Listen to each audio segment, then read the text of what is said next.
होगा। पटना से अभी एक बहुत ही गुस्से वाली और दुखद शर्मनाक खबर आ रही है कि एक बार फिर से बिहार के अभ्यर्थियों पर, बिहार के विद्यार्थियों पर पटना पुलिस ने बर्बर लाठीचार्ज किया है।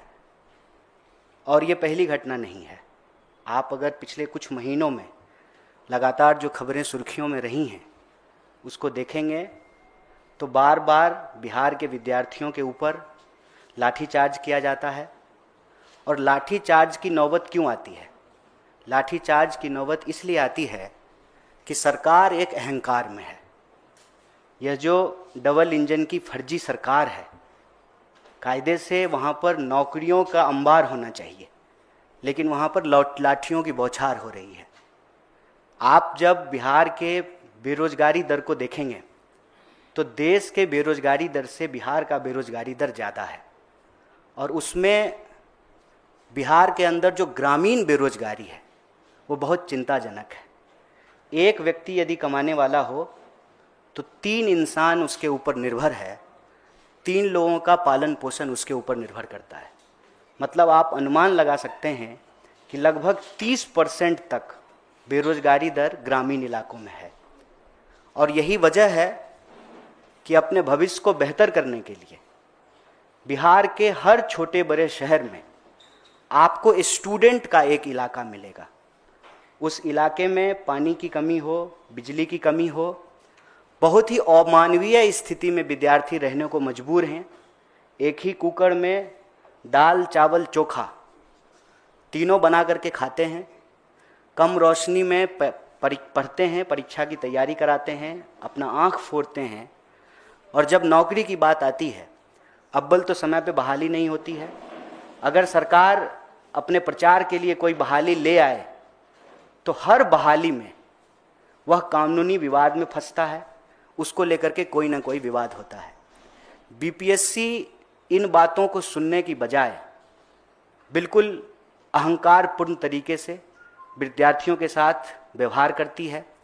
चाहे बिहार में प्रशासनिक पदाधिकारियों की नियुक्ति का मामला हो, चाहे टीचर रिक्रूटमेंट एग्जाम टीयर 3 के परीक्षार्थियों का मामला हो, चाहे बिहार में डोमिसाइल का मामला हो, किसी भी मुद्दे पर बिहार के विद्यार्थियों को सुना नहीं जाता है। और अगर आप बेरोजगारी को देखेंगे तो बिहार में लगभग 4 लाख पोस्ट खाली है। सरकार का दावा है कि हम सबसे ज़्यादा नौकरियां दिए हैं। आज भी 4 लाख पोस्ट बिहार के अंदर खाली है और सिर्फ अकेले शिक्षा के क्षेत्र में 2 लाख से ज़्यादा रिक्तियां पड़ी हुई हैं। प्रश्न ये है कि इस देश की राजनीति इतनी असहिष्णु, बेशरम क्यों हो गई है? कोई भी सवाल उठा करके देख लीजिए। पिछली बार प्रशासनिक पदाधिकारी की जो परीक्षा हुई उसके विरोध में जब विद्यार्थी पटना की सड़कों पर उतरे तो कड़ाके की ठंड में उनके ऊपर वाटर कैनन छोड़ा गया, फिर लाठियां चलाई गई। हमारा तो ये मानना है कि बिहार में अब की बार पलटी मार की सरकार नहीं है, लाठी मार सरकार बन गई है। कोई भी मुद्दा हो, बेरहमी से जो है विद्यार्थियों के साथ मारपीट की जाती है। और आप उनके मुद्दों को सिर्फ सुन लीजिए, वो कुछ नहीं मांग रहे हैं। वो एक तो कहते हैं कि आप समय पे बहाली निकालिए, दूसरा कहते हैं कि आप पारदर्शी तरीके से उस बहाली को पूरा कीजिए, उस प्रक्रिया को पूरा कीजिए। दोनों सवाल को लेकर के सरकार कुछ भी सुनने को तैयार नहीं है। और अभी डोमिसाइल के सवाल पर जेडीयू के एक नेता कह रहे थे कि बिहार में बिहार के लोगों को नौकरी मिलेगी, ये सुनने में अच्छा लगता है। नहीं, ये सुनने में नहीं अच्छा लगता है, ये सुनने में बहुत बुरा लगता है कि बिहार के लोगों को बिहार में नौकरी नहीं मिलती है, बिहार के लोगों को बिहार में शिक्षा नहीं मिलती है, बिहार के लोगों को बिहार में स्वास्थ्य की व्यवस्थाएं मुहैया नहीं होती है। ये सुनने में बहुत बुरा लगता है। चाहे पलायन का सवाल हो, अकेले बिहार से लगभग 70 लाख लोग पलायन किए हैं, जो पिछली बार आंकड़ा सरकार ने दिया था कोविड के दौरान, अकेले बिहार से। चाहे पलायन का सवाल हो, नौकरी रोजगार का सवाल हो, शिक्षा का सवाल हो, पंचवर्षीय योजना केंद्र सरकार ने बंद कर दिया है, लेकिन बिहार के विश्वविद्यालयों में अभी भी पंचवर्षीय योजनाएं चल रही हैं। शायद आपको दिल्ली में बैठ करके ये भरोसा नहीं हो कि बिहार में ग्रेजुएशन 5 साल का है, 3 साल का ग्रेजुएशन जिसकी डिग्री 5 साल में मिलती है। और कोई भी स्टूडेंट का इलाका आप जा करके देख लीजिए कि कैसी हालत में वो वहाँ रह रहे हैं।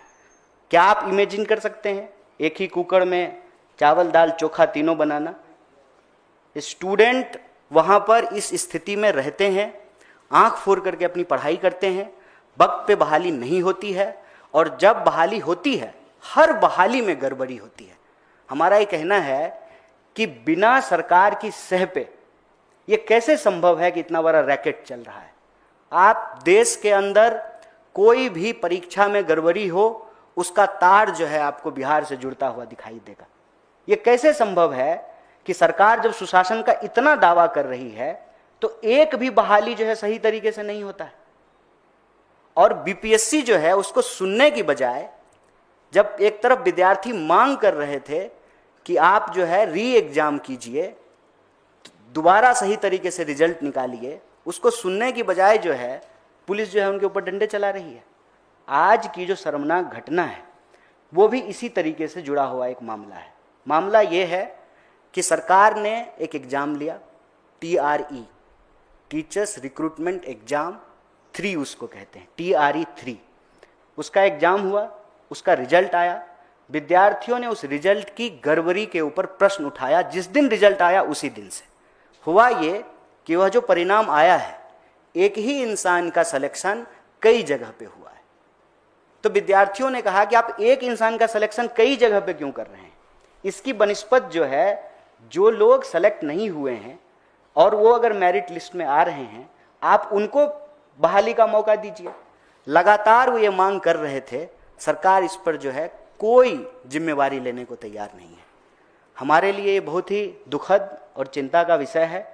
इसीलिए कांग्रेस पार्टी की ओर से और NSUI की ओर से हम यह जो लाठीचार्ज की घटना हुई है उसकी भर्त्सना करते हैं और सरकार से यह मांग करते हैं कि सबसे पहले तो एक निष्पक्ष जांच हो और जो लोग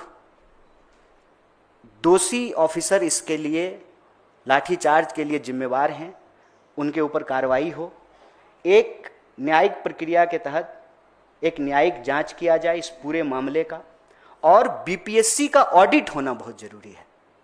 एक ही संस्था है जिसकी ये जिम्मेवारी है, जो सरकार के तहत है कि आपको बहाली निकालनी है, बहाली की प्रक्रिया पूरी करनी है। उसके ऊपर बार बार सवाल उठ रहे हैं, चाहे वो भर्ती प्रक्रिया का सवाल हो, प्रश्न पत्र की गड़बड़ी का सवाल हो, सीटों के आवंटन का सवाल हो, परिणाम में गड़बड़ी का सवाल हो, डोमिसाइल का सवाल हो। उस पर जो है उस संस्था का ऑडिट होना बहुत जरूरी है।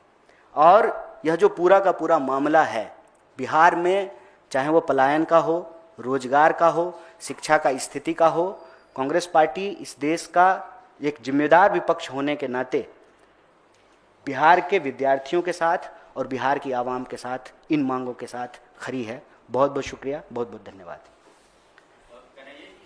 क्या आपको लगता है कि आपने का ये सिलसिला लगातार चल रहा है स्टूडेंट्स के साथ एग्जाम्स में गड़बड़ी का?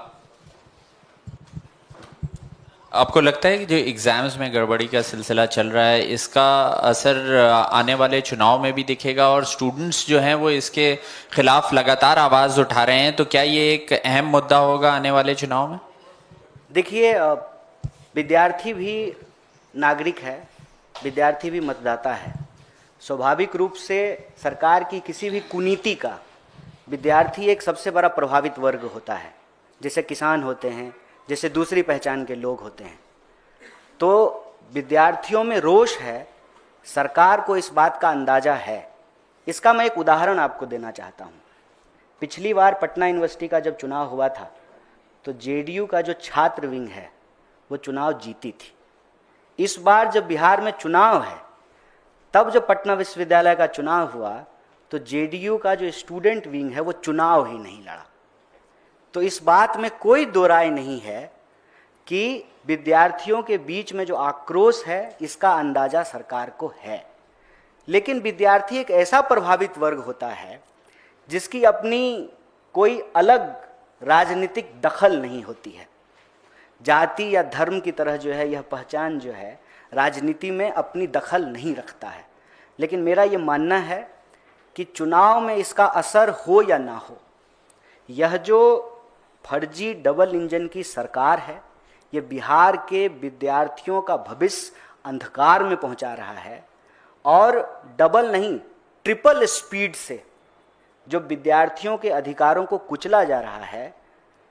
चुनाव के परिणाम अपनी जगह पे हैं, चुनावी प्रक्रिया अपनी जगह पे है, लेकिन ये देश के भविष्य के साथ, बिहार के भविष्य के साथ अत्याचार है, अन्याय है, और उस अन्याय के खिलाफ हम लोग खड़े हैं। चुनावी गुना गणित, लाभ हानि से इतर।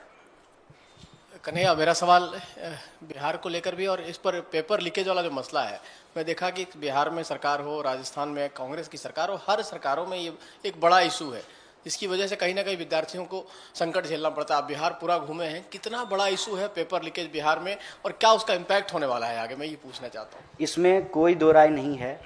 जब भी हम इस देश की शिक्षा व्यवस्था और विद्यार्थियों से जुड़ा हुआ कोई भी मसला उठाते हैं, तो उसका एक पैन इंडिया असर है, वो सिर्फ एक राज्य का मसला नहीं है। और जहां भी जिस भी पार्टी की सरकार हो, उसमें भी लिपापोती करने की जरूरत नहीं है। वो जो रैकेट है, उस रैकेट के खिलाफ एक सख्त कानूनी कार्रवाई की जरूरत है। इसीलिए आप जब देखेंगे, तेलंगाना में चुनाव हो रहा था, विद्यार्थियों की तरफ से जो अलग अलग संवाद हुए कांग्रेस पार्टी के साथ और एनएसयूआई के साथ, उन्होंने एक मांग की कि पेपर लीक के खिलाफ जो है एक लीगल प्रोटेक्शन होना जरूरी है। और अगर आपको ध्यान हो तो सीएम ने कहा कि इस पे हम एक लीगल प्रोटेक्शन लेके आएंगे। नया आयोग में जो है परिवर्तन किया गया, जॉब कैलेंडर जारी किया गया, बहाली की प्रक्रिया को ट्रांसपेरेंट बनाने के लिए। तो ये पूरा देश का जुड़ा हुआ मसला है। जब हम देश की शिक्षा व्यवस्था में जो अव्यवस्था है, कुव्यवस्था है, उस पर सवाल उठाते हैं, तो ये पूरा देश का मसला है।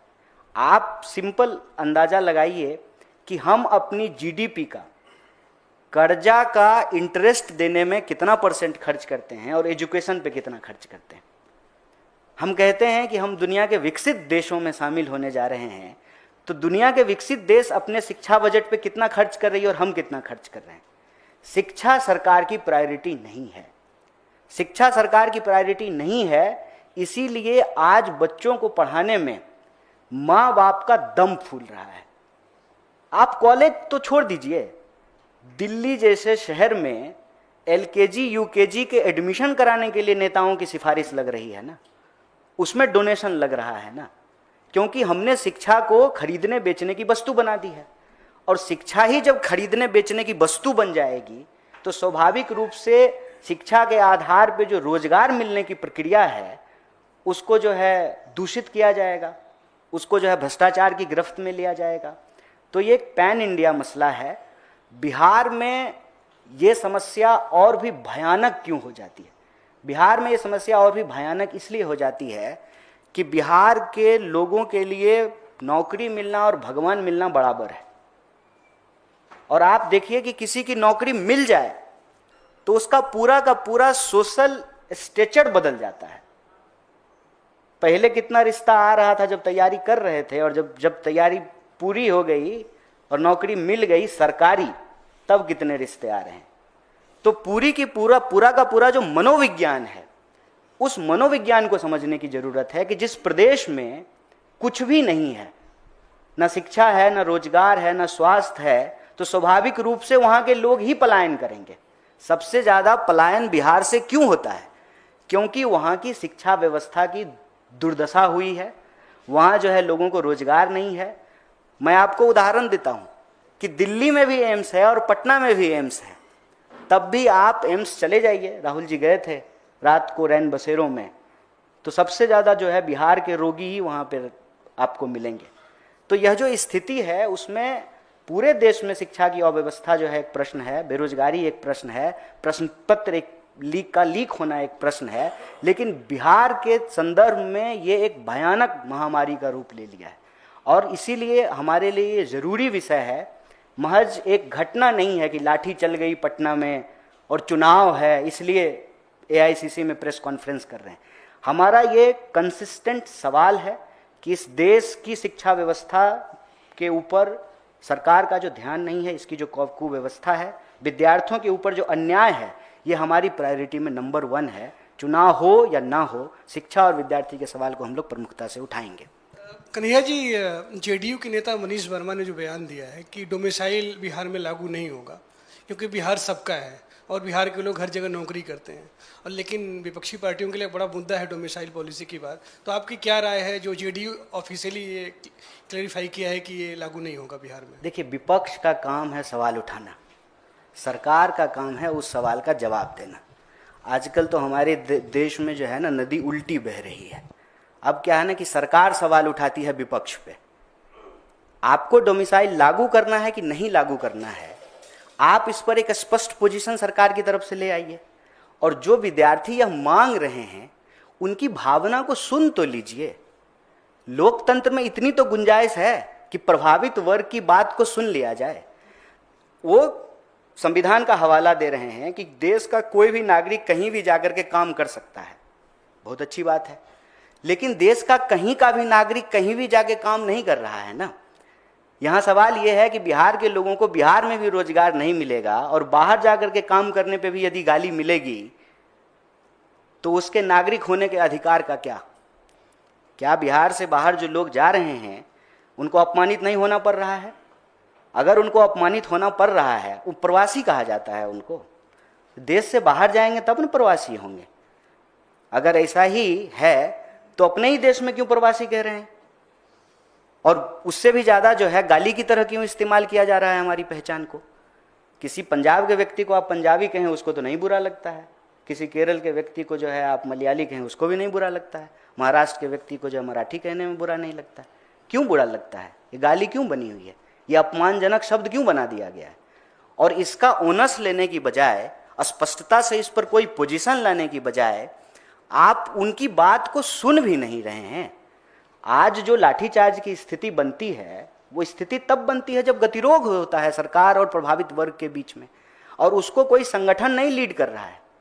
अगर सरकार को ये लगे कि किसी विपक्ष की जो है स्टूडेंट ऑर्गेनाइजेशन के द्वारा ये किया गया हो, ऐसा बिल्कुल भी नहीं है।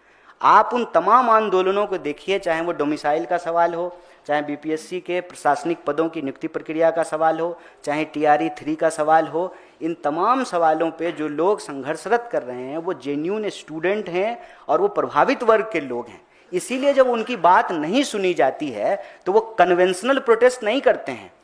उनको ये नहीं समझ में आता है कि थोड़ा जाते हैं पुलिस कमिश्नर से सेटिंग कर लेते हैं, बैरिकेड बोलेंगे कि एक हल्का लगा दीजिएगा, एक भारी लगा दीजिएगा, हल्का वाला तोड़ करके फ़ोटो खिंचवा लेंगे, भारी वाला पे जो है आप लोग खड़ा रहिएगा। ये सब सेटिंग वो नहीं करते हैं क्योंकि वो प्रभावित वर्ग के लोग हैं। ये पॉलिटिकल पार्टियां ऐसा कर सकती है, कोई संगठन ऐसा कर सकता है, लेकिन जिसका जीवन मरण उस बात से जुड़ा हुआ हो। आप इमेजिन कीजिए, हमारे साथ जब पलायन रोको नौकरी दो यात्रा में 150 से ज़्यादा नौजवान जो चल रहे थे पैदल, उनके जीवन में आगे सिर्फ अंधकार ही अंधकार उनको दिखता है। उम्र खत्म हो गई और वो सेलेक्ट हो चुके थे, उनको बस ज्वाइनिंग लेटर मिलना था, तो उन्होंने तो सारे सपने बुन लिए थे ना, घर गाड़ी शादी ब्याह सब सारा सपना बुन लिया, सारा सपना चकनाचूर हो जाता है। ये प्रभावित वर्ग के लोग हैं, उनकी बात को यदि नहीं सुनेंगे तो स्वाभाविक रूप से गतिरोध की स्थिति बनेगी, और तब आप कहेंगे कि कानून तोड़ रहे थे इसलिए जो है डंडा चला लिए। अरे कानून भी आप ही हैं, कानून का जो है पालन करवाना भी आप ही का काम है, और आप ही जो है बात भी नहीं सुन रहे हैं और आप ही फिर डंडा भी मार रहे हैं और फिर कह रहे हैं कि डबल इंजन की सरकार है, सुशासन की सरकार है। ये तो अपने आप में बहुत ही हास्यास्पद स्थिति है। तो इस परिस्थिति में हमारी स्पष्ट ये राय है कि सरकार की तरफ से जो रूलिंग पार्टी है उसके किसी भी नहीं, और मैं बार बार रूलिंग पार्टी बोल रहा हूँ, मैं सिर्फ जेडीयू नहीं बोल रहा हूँ, ऐसा नहीं होगा। भाजपा बढ़ाती नहीं है बिहार की सरकार में, भाजपा भी पूरी तरह से जो है ना जिम्मेवार है, लगातार जो है गठबंधन में रहे हैं, इनके भी मंत्री हैं। और आपने देखा होगा कि शिक्षा मंत्री के साथ जब डेलीगेशन मिलने के लिए गया था तो किस तरीके से जो है एक महिला के साथ जो है बदतमीजी की गई। तो इनके भी मंत्री हैं, इनके तरफ से जो है राज्यपाल हैं, इनके तरफ से वाइस चांसलर बनाए गए हैं। तो ऐसा बीजेपी नहीं कह सकती है कि हम जिम्मेवार नहीं हैं। ये डबल इंजन की सरकार का जो दावा है, तो यह जो लाठी जो चल रही है इसकी जिम्मेवारी भी दोनों पार्टी को लेना पड़ेगा। कन्हैया जी, समस्तीपुर में भी एक नीट मेडिकल एग्जाम होता है, एक स्कैंडल पुलिस ने पकड़ा है, वहाँ पे 2 लोग गिरफ्तार हुए, एक डॉक्टर भी उस पर शामिल है। जिस तरीके से कई राज्यों ने कानून बनाया हुआ है, ऑर्गेनाइज जो ये लोग क्राइम करते हैं, जो राजस्थान के अंदर है आजीवन कारावास है, उसी तरीके का कुछ आप प्लेज करेंगे, प्रॉमिस करेंगे चुनाव से पहले, ताकि ऐसे लोगों पर नकेल कसी जा सके? देखिए, अभी हमारी जो है घोषणा पत्र बनाने की प्रक्रिया चल रही है और समाज के अलग अलग वर्ग के साथ जो है संवाद हो रहा है, और यह बात जो है बड़ी प्रमुखता से विद्यार्थी समूह ने उठाया है कि पेपर लीक को रोकने के लिए एक सख्त कानून होना चाहिए। ये तो आने वाले समय की बात है, लेकिन अभी फ़िलहाल हमारी सरकार से ये मांग है कि बीपीएससी का ऑडिट होना ज़रूरी है, इस पूरी घटना का न्यायिक जांच होना चाहिए, और जो प्रभावित विद्यार्थी हैं उनको न्याय मिले, और जो जिम्मेदार पदाधिकारी हैं उनके ऊपर सख्त कार्रवाई हो। जो तमाम ये मुद्दे हैं और प्रशासनिक अमली जामा तकरीबन फेल होता दिखाई दे रहा है, और विपक्ष लगातार कह रहा है कि मुख्यमंत्री जो हैं वो अस्वस्थ हैं और कोई और ही सरकार चला रहा है। आज जो है ये बात तेजस्वी यादव ने भी कही, कांग्रेस का क्या स्टैंड है इसके ऊपर? क्या आप लोग भी इसी की यही राय रखते हैं? देखिए, माननीय मुख्यमंत्री जी स्वस्थ हैं कि वो अस्वस्थ हैं, इस पर हेल्थ बुलेटिन जारी करने का काम कांग्रेस पार्टी का नहीं है। हमारा सिंपल सवाल है कि स्वस्थ भी हो कोई सरकार, लेकिन अगर वो लोगों की आवाज़ को दबाए, अपने लोगों के ऊपर लाठी चलवाए, उनके साथ जो है मारपीट करे और उनकी आवाज़ को नहीं सुने, तो ये स्वस्थ होने का लक्षण तो नहीं है। वो विषय जो है वो सरकार से जुड़ा हुआ है, वो विषय जो है मुख्यमंत्री जी के व्यक्तिगत जीवन का है, उस पे जो है आधिकारिक बयान देने के लिए हम जो है उसके लिए अधिकृत नहीं है। जो हैं वो देंगे, और हमारे लिए बहुत महत्वपूर्ण भी नहीं है। हमारे लिए महत्वपूर्ण ये है कि यह जो एनडीए की सरकार है, जो डबल इंजन की सरकार है, जो सुशासन की सरकार होने का दावा करती है, उसकी किसी भी कार्य से यह नहीं लगता है कि इस शासन में कोई सुशासन की बात रह गई है। चाहे आप अपराध का मामला उठा करके देख लीजिए, बेरोजगारी का मामला उठा करके देख लीजिए, शिक्षा स्वास्थ्य का मामला उठा करके देख लीजिए, तो सरकार की कार्यप्रणाली जो है वो संतोषजनक नहीं, चिंताजनक है।